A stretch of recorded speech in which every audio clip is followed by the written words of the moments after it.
2000 का साल, अमिताभ बच्चन इंडिया के बिगेस्ट सुपरस्टार, उनकी एक मूवी का ओपनिंग कलेक्शन आज के 200-300 करोड़ के बराबर होता था। और फिर बैंकरप्सी। ऐसा दौर आया जब मैं बैंकरप्ट हो गया। प्रतिदिन कोई ना कोई आदमी आकर के गाली दे करके जाता था कि हमारा पैसा तो तुमने लिया है। बैंक के नोटिस, एसेट फ्रीज, प्रतीक्षा बंगलों को बेचने तक की नौबत आ गई थी। और ये सिर्फ बिजनेस लॉस नहीं था, उनके स्टाफ को सैलरी नहीं मिल पा रही थी, उनके ड्राइवर में अनसर्टेनिटी थी। अमिताभ बच्चन ने खुद इंटरव्यू में बोला है, मैं सो नहीं पा रहा था। अगर इंडिया का सबसे ट्रस्टेड फेस फाइनेंशियली कोलैप्स हो सकता है तो हम क्या चीज़ हैं? आप सोच सकते हो हम कितने सेफ हैं। आज का मिडिल क्लास इंडिया भी बिल्कुल सेम टू सेम जगह खड़ा है, बस स्केल थोड़ा छोटा है। बेंगलोर का एक IT प्रोफेशनल जिसकी सैलरी 65,000 है, वो बंदा रेंट देता है 18,000, देन बाइक की EMI देता है, देन उसके घर पे पैसे भेजता है, देन उसके बाद खुद की अपनी पार्टी और एक्सपेंसेस देखता है। जब ये सब खत्म करता है और मंथ एंड में आके देखता है कि अकाउंट बैलेंस कितना बचा है, तो उसको शो होता है 2 से 3 हज़ार रुपये। फिर भाई वो बोलता है, भाई यार मेरी सैलरी कम है। सैलरी कम नहीं है भाई, सिस्टम गलत है। और ये सिस्टम स्कूल ने हमें कभी समझाया ही नहीं।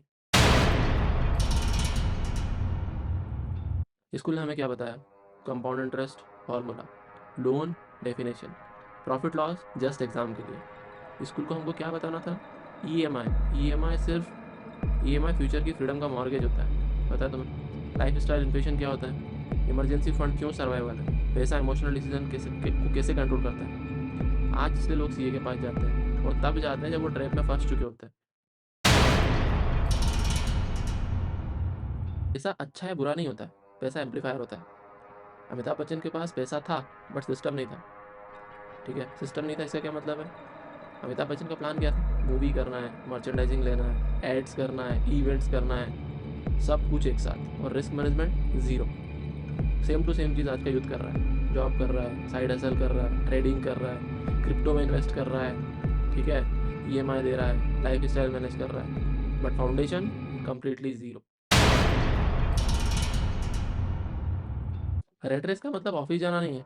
रेड रेस का मतलब होता है कि अगर अगले 3 महीने तुम्हारी सैलरी नहीं है तो तुम फाइनेंशियली कोलैप्स हो जाओगे। Emergencies, parents emergency, hospital bills, job lay off. सच बोलो, जैसा भी ले ऑफ हुआ है, Meta lay off, Google lay off, ये जो ले ऑफ्स हो रहे हैं, अगर ये तुम्हारे साथ हो जाए तो। बट रेड रेस का सबसे बड़ा लाई यही है, हर इंसान को लगता है मेरे साथ नहीं होगा, राइट? बट ऐसा पॉसिबल है। लोग लिंक्डइन पे लिख रहे हैं, I never thought this would happen to me. But भाई जब समय खराब होता है ना, तो सब कुछ हो जाता है। बैंक बैलेंस कम है, अरे यार अभी शादियों का सीज़न है, क्रेडिट कार्ड बिल, नेक्स्ट हफ्ते में जो भी होगा फिर देखा जाएगा। प्रॉब्लम जब डिले होती है तो प्रॉब्लम मल्टीप्लाइज होती है, प्रॉब्लम कम नहीं होती है उस केस में। ट्रिप ज़रूरी है यार, मेमोरीज इंपॉर्टेंट होती है। हाँ, मैं एग्री करता हूँ कि मेमोरीज इंपॉर्टेंट होती है, बट तुम खुद सोचो, जो ट्रिप तुम EMI पे प्लान कर रहे हो उसकी मेमोरीज कैसी होगी, पॉजिटिव या नेगेटिव? और जो तुम डोपामिन आज रिलीज कर रहे हो मेमोरीज या ट्रिप करके, वो आज का डोपामिन कल का एंजाइटी बन जाएगा। क्यों? क्योंकि तुम वो ट्रिप इंटरेस्ट के साथ फुलफिल करोगे। अमिताभ बच्चन ने मोटिवेशनल वीडियो नहीं बनाई, उन्होंने बोरिंग फाइनेंशियल डिसीजन लिए। Life style cut, expensive habits drop, ego side में, KBC एक्सेप्ट किए, जिसमें TV शो लो स्टेटस फील करते हैं लोग। KBC stable cash flow plus mass rich, इसमें कितना बड़ा ऑडियंस बेस मिला। आज वो इसलिए रिच मैन क्योंकि उन्होंने सिस्टम फिक्स किया, इमेज नहीं। तुम्हें भी वही करना पड़ेगा। एक्सपेंसेस लिखना शुरू करो, तुम्हारा इमरजेंसी फंड क्रिएट करो, ईगो कम, प्लानिंग। रेट रेस से बाहर निकलने का एक तरीका है, वैल्यू को स्केल करना सीखो। आज स्केल मिलता है, interest, skills, problem solving, content. अगर तुम सिर्फ टाइम बेच रहे हो तो वो एक ट्रैप है।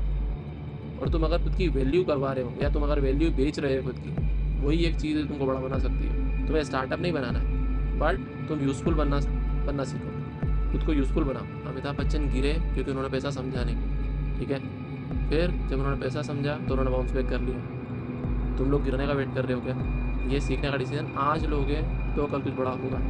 और अगर टाइम ने तुमको समझाया तो बहुत प्रॉब्लम होगी। जब टाइम समझाता है ना किसी चीज़ को तो बहुत प्रॉब्लम देता है।